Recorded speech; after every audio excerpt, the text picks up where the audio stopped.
Matt Armstrong in this video will begin a construction journey in the Italian spirit of a Ferrari F430. It will be a 2005 model with a manual transmission and a Western gearbox on the right. It is a fun and arduous attempt because the heart of Ferrari lived to return to the street again, so subscribe to the channel to be with us in new videos based on the very famous Ferrari engine. The large one will be a 12-cylinder V12 or an 8-cylinder V8, and the last V8 currently from Ferrari will be the Italian missile F8, and before that it was the 488. Before that, it was also the 458, and at the beginning of the Alpha that will be with us in today's video, the Alpha 430, which are equipped with a naturally aspirated engine within limits, 480 HP. So the design and speed of another world. The beginning will be that he sends two of his friends to the garage where this Ferrari is offered for sale. The condition of the Ferrari outside appears to be good, but wait until you get to know this Ferrari. It has not been on the street for a full 11 years. You can only buy 430 Ferraris here at a price of 60,000 British pounds sterling. Sterling's Ferrari arrives here on a winch. Here he finds a piece of wood to support the glass of the right door and opens the cover. The engine and the situation will appear, which will take an incredible amount of time to repair. The engine and all the mechanical parts are completely disassembled from their place. If he knows how to repair it, he can make a good living out of it by working on it in the repair area. In the last years of this Ferrari, it was used as a display model in malls and shopping places, and they used to put sandbags in the empty engine area so it appears low to the ground and looks like a supercar. They begin to remove all the disassembled parts from the engine. The ground reveals oil tracks, and the gearbox has been cut into so many pieces that one finds a lot thrown away with them. The engine cover of the iconic engine is removed from the car and connected to a battery so they can see the odometer, which is 32,000 miles. This is one of the very few times that you will see a person building and running the engine, and saying before he bought the F430, he had never owned anything or even sat in a Ferrari car, so it will be a very big challenge to repair it completely. They see the condition of the Ferrari, the bumpers will definitely change, and the ability to raise the right window is not there at all.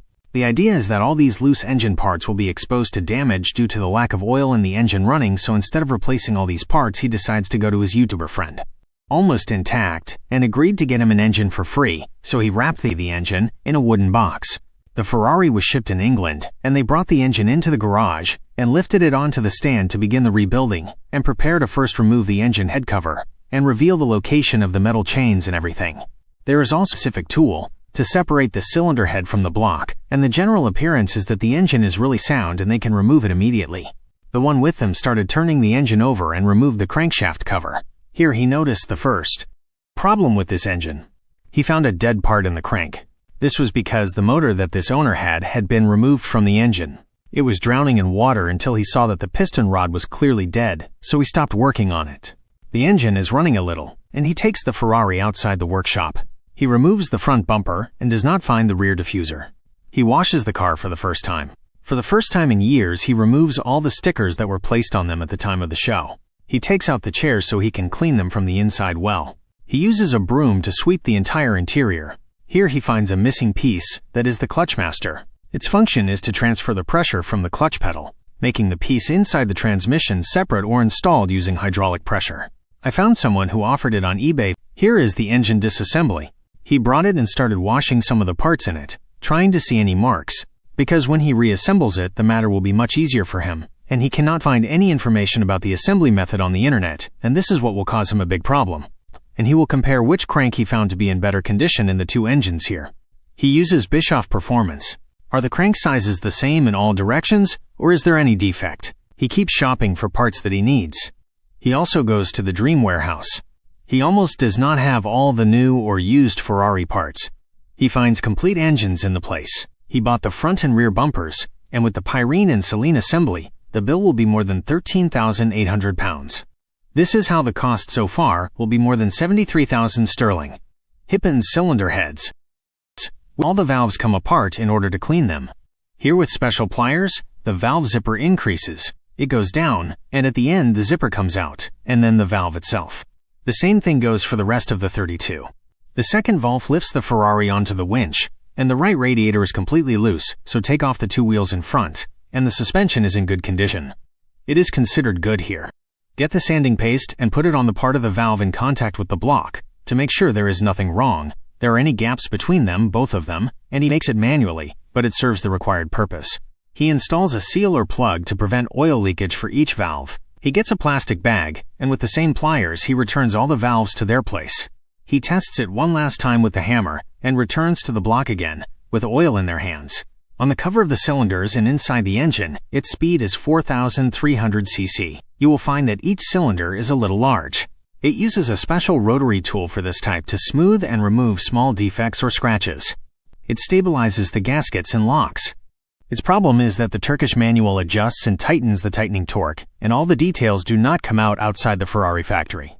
This is the installation method for a workshop, even if a big YouTuber reaches Manu for installation. However, for the Maserati Gran Turismo engine, but it is actually the exact same engine. Now the step is to change the piston rings. These are 3 metal rings around the circumference of the piston, and their function is to prevent oil from entering the combustion chambers, and if they are not in good condition, it will clearly affect the performance, and washes and cleans each piston. Before installing the new one, he begins to unload each piston inside the cylinder for which it is designated, and turns the engine to the other side so that it begins to install. The bronze bushings, which are the part in contact with the block on which the crank is wound, creates a problem that the one who ordered them moves from its place and is not fixed in a part that prevents movement. It is not present in them because by mistake, the bronze was ordered for the Maserati engine. So he started asking for the second correct part from Ferrari this time, and it is adjusted along the line, of course. In its place, and using a digital torque wrench, it will tighten all the bolts. He puts insulator on all the ends, installs the crank pan on it, tightens all the nuts well, installs the oil pump, and the giant water pump is real, installs the last crankshaft, turns the engine over from the second, and here he installs the gaskets of the cylinders, adjusts the torque wrench, tightens all the bolts, and inserts the part that I saw pressing the valve. From him, he installs the cams, adjusts the cylinder, which will be number 1 in ignition because he adjusts the rest of the gears on it, and then he installs the 3 belts, so he opens the seat on the side cover of the belts, and the one in the yellow box installs this gearbox, but each piece alone, everything in it is intact, but on its own I think. So he decided to see the price of the new one from Ferrari, how much it would be, and save time and effort in assembling it, but I am shocked by the price, which is 30,000 British pounds. It is a very, very expensive price. Of course, I would like to buy a used one from eBay for 4,000 pounds sterling. But here will be automatic, and this one was taken from a burnt Ferrari in Poland.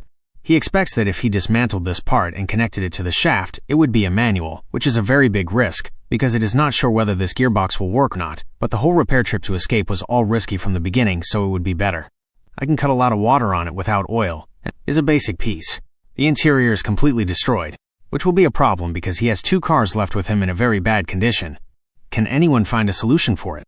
But he will take it apart for a while and go and repair the right window, so it will be there, but the metal frame will be there, but without its motor. And it is known that the same motor for this window with his code will be present in the Peugeot Phoebe model.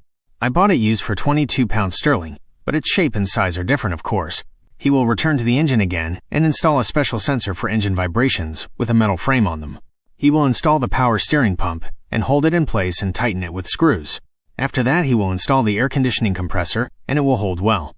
After that, it will be the turn of the dynamo, which will be located exactly in the middle of the 8th grade. The last step will be installing the belt between the 3 rollers and entering the oil tracks. Here he finds a part missing. The problem is that any part ordered from Ferrari will arrive in 2 weeks. Say nothing. He took a piece of what looks like a rubber hose. He installs a manifold for air intake into an engine, installs a fuel rail, and connects all the electrical connections to the gasoline sprayers. He will put the engine inside the Ferrari in preparation for operating it for the first time in many years.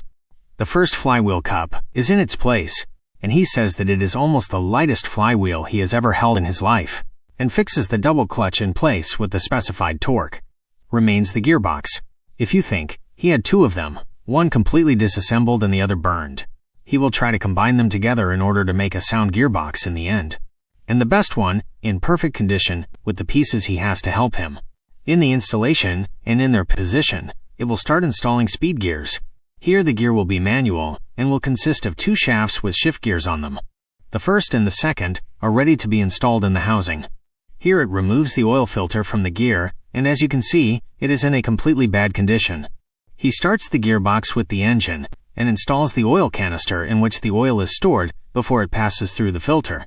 He writes that he ordered it incorrectly because the one who bought it was for the 360 model came before the one he had all along, so he gets one again, and the expenses here are labor costs here. The marquee or starter is installed in its place, it is under the engine, and is fixed in place with screws and leaves the rear window open in order to expand the space, connects the engine, It remains firmly, and it raises the winch from the sides, and in English it is really awesome, as there is a big heart in the place. It pulls the 430 towards it, and then it lowers the engine to its original place, raises the whole car, and installs 2 bolts that hold the engine in place, and connects the wiring harness, and also connects the ground wire, and asks for the oil filter. They put it in its place, and good luck, its location is clear and very easy to reach, and then he connects the gasoline lines to the fuel rail, one from each direction for sure. Failure of the ECU and installing the oil tank in its place, and it will be on top of the gearbox all the time, and it will put oil in the first gear, and it will not spark, and of course the engine oil itself. Try running the engine without spark plugs. He has electricity before he installs them, and he installs the 8 spark plugs in their places, and in an exciting moment, the engine will finally start. He tries to turn it on again, but it runs with half the number of cylinders. But there is a problem with the timing of the ignition. Even if you notice that fire is coming out of the screw, is connected to a fault detection device. But he discovers that the input is different from the device he has, so it is not clear exactly what the problem is. He tried changing the sensor of the cams, and here the heart wakes up. The 8-cylinder Ferrari is at full power. Here he wants to connect the radiator connection to a tank designated for it, and tighten it tightly. He chooses the pressure for the hoses, even if there is really no leakage, and in fact the pressure is constant for a long period, and it is all perfect, and it passes through the cooling and starts the engine again. To be honest, if I were in their place, I would run the Ferrari. But I don't know why sometimes there is an irregularity in the movement that leads to a faulty connection again and then again. More than one need. The first cup, likely meant to be part, is the metal frame behind the engine, which secures the transmission with a screw and connects the drive. I saw that he ordered a complete exhaust system for this Ferrari from Capristo, which I am sure will be very expensive here. Its length is short because the engine is rear central, so I attached it to the screws that came with it, and it connects 4 of the oxygen sensors, and he installed a piece with filters, so he lifted it a little on the winch and went around and saw the problem with the calf. The wheel moves without responding. It's just a gearbox, but the engine start is in gear, so his father tells him to step on the brakes for a while. Maybe the computer is still able to finish it on a specific gear, and nothing. It actually controls the movement, and I was sold information that the gearbox was assembled properly and the sound of the compressor is described. It's riding like an Italian orchestra, but they find an oil leak from the Shackman side. No one understands something because the manual transmission is still not connected, but it also got a little hot from them.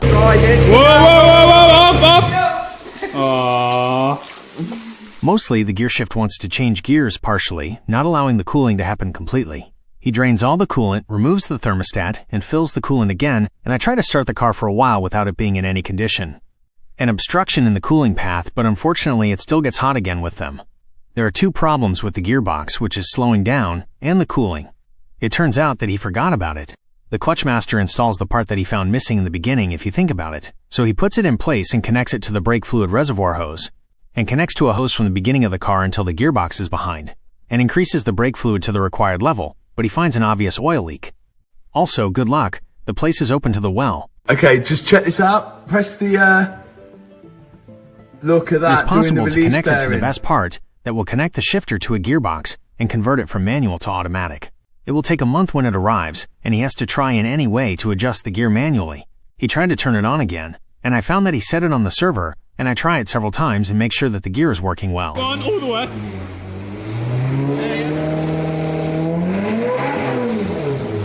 Then again, there is a problem with the temperature in the fan of his right radiator, which is not working, and it is almost the reason for the high temperature, so the fan relay is not working. He will see if it is really a fuse problem and whether it will work or not, but it is okay. The problem is in the overheated switch in the car, because in the second, when the temperature rises to the right fan, it works, but when it increases more, the one on the left also works through this switch, so the switch comes out new with a thermostat instead of the one that came with it, and it starts to collect the pieces that will make the gear stick actually reach and be. It is still working. The stick is very light in his hand, so he keeps using it, but he finds it at a Ferrari at 320 pounds. Sterling is a very expensive price for a small piece like this, but he has no other option, and as soon as he arrives, he will work on the 2 bumpers that Fahir bought. He closed the grill on them for the first time, and for the first time you will see the correct shape of the 4C, and the same on the rear bumper, with the Ferrari horse logo installed. It is silver, and is held in place with screws with a diffuser. The engine hood is covered with transparent glass, which is beautiful to be honest, in place with the hydraulic shields, and he has to force it to get her out of the garage. There are still no chairs installed, and the gear stick has not yet arrived either, but he is unable to bear it, and Baker takes a violent turn to escape after finally.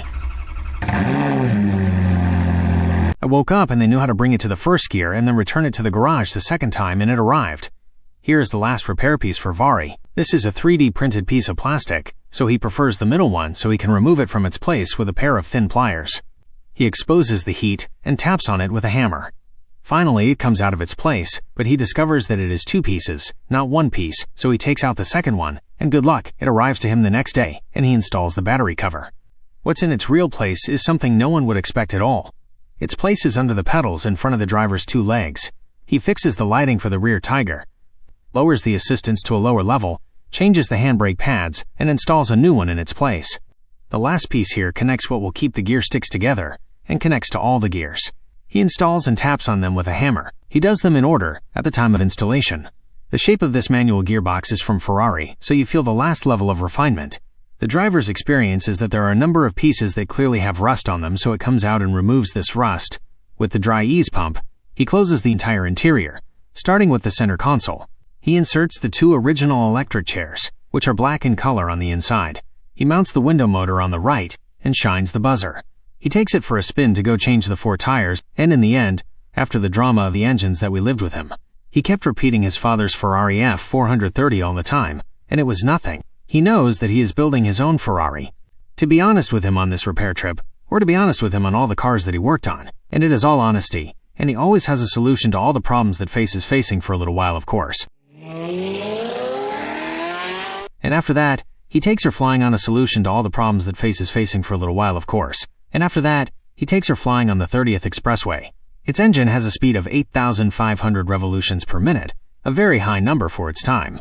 Now I am also surprised by the price he spent to buy and repair it, in the range of £800,000 sterling. And for that, thank you.